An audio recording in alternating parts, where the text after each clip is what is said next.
తెలంగాణ రాష్ట్ర ప్రభుత్వం 2 సంవత్సరాల ప్రజా పరిపాలన పూర్తి సందర్భంగా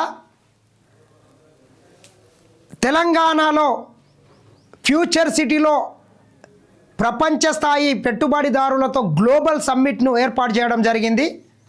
2 రోజుల ఈ గ్లోబల్ సమ్మిట్లో దాదాపు 6 లక్షల కోట్లకు సంబంధించినటువంటి పెట్టుబడులకు తెలంగాణ రాష్ట్ర ప్రభుత్వం చేత ప్రపంచం నుంచి వచ్చినటువంటి దిగ్గజ కంపెనీకి సంబంధించినటువంటి ప్రతినిధులు ఎంఓయూలు అయితే కుదించుకోవడం జరిగింది.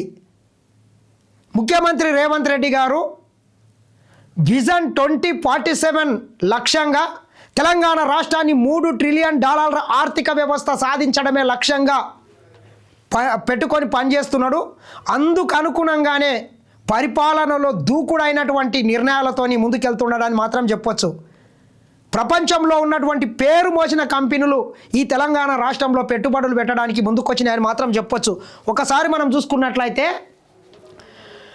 Global summit Telangana rising 2047 vision డాక్యుమెంట్ను ఆవిష్కరిస్తున్న C M Revanth, deputy C M Bhatti, Duvvuri Sambasivarao, Chiranjeevi, Anand Mahindra, నీతి ఆయోగ్ వైస్ చైర్మన్ సుమన్ బేరి, ఆర్థికవేత్త అరవింద్ సుబ్రహ్మణ్యం, ప్రొఫెసర్ కార్తిక్ మురళీధరన్ తదితరులు విజన్ 2047కు సంబంధించినటువంటి డాక్యుమెంట్ను వీళ్ళందరి చేత ముఖ్యమంత్రి రేవంత్ రెడ్డి గారు అయితే నిన్న ఆవిష్కరించడం జరిగింది.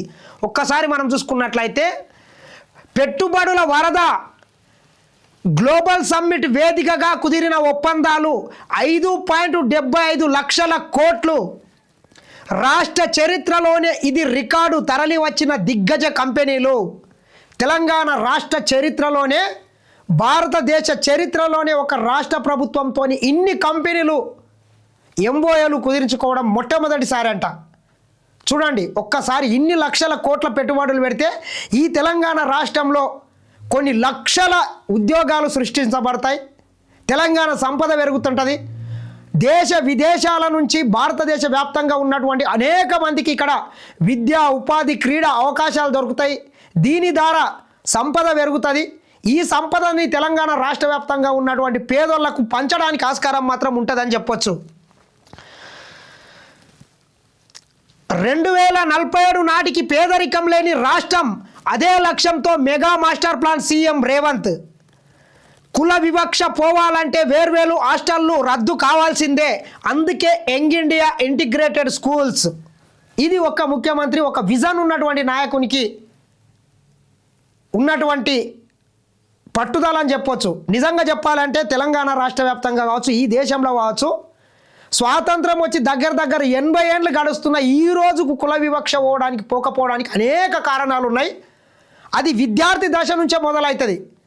ఎస్సీలకు ఎస్సీ హాస్టళ్ళు ఉంటాయి, బీసీలకు బీసీ హాస్టళ్ళు ఉంటాయి, మైనార్టీ హాస్టళ్ళు ఉంటాయి, ఎస్టీలకు, ఇట్లా రకరకాల కులాల పేరు మీద విభజించి పాలకులే ఈ కులాలని పెంచి పోషిస్తారని మాత్రం చెప్పొచ్చు.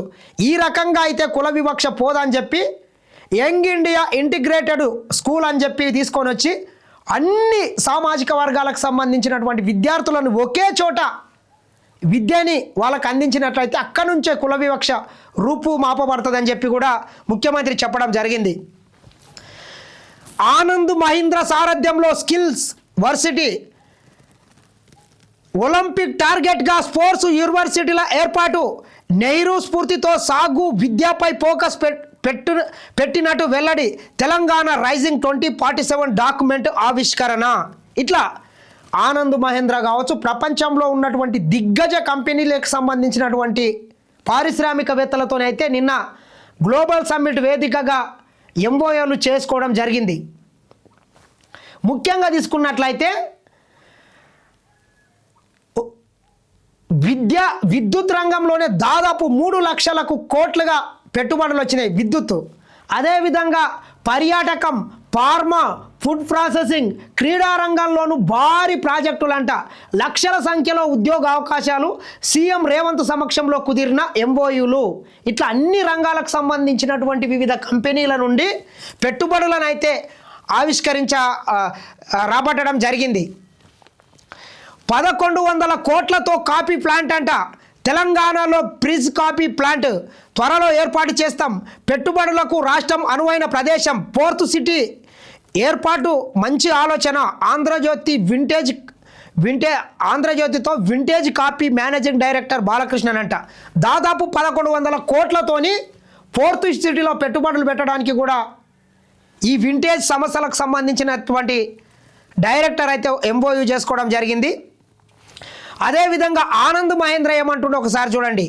కాదనలేకపోయా, యంగ్ ఇండియా స్కిల్స్ యూనివర్సిటీకి చైర్మన్గా ఉండాలని సీఎం రేవంత్ రెడ్డి అడిగారు. తిరస్కరిద్దామని అనుకున్నా, అయితే అది తెలంగాణకే పరిమితం కాదని ఇండియా భవిష్యత్తు అని చెప్పారు. ఆయనకు రాష్ట్ర అభివృద్ధిపై ఉన్న స్పష్టత, పేదల జీవితాల్లో మార్పు తీసుకురావాలన్న తపన నా మనస్సును మార్చేశాయి. సీఎం మాటలు విన్న తర్వాత నో చెప్పలేకపోయా. తెలంగాణ రైజింగ్ విజన్ డాక్యుమెంట్ ప్రజలే కేంద్ర బిందువులుగా ఉంది.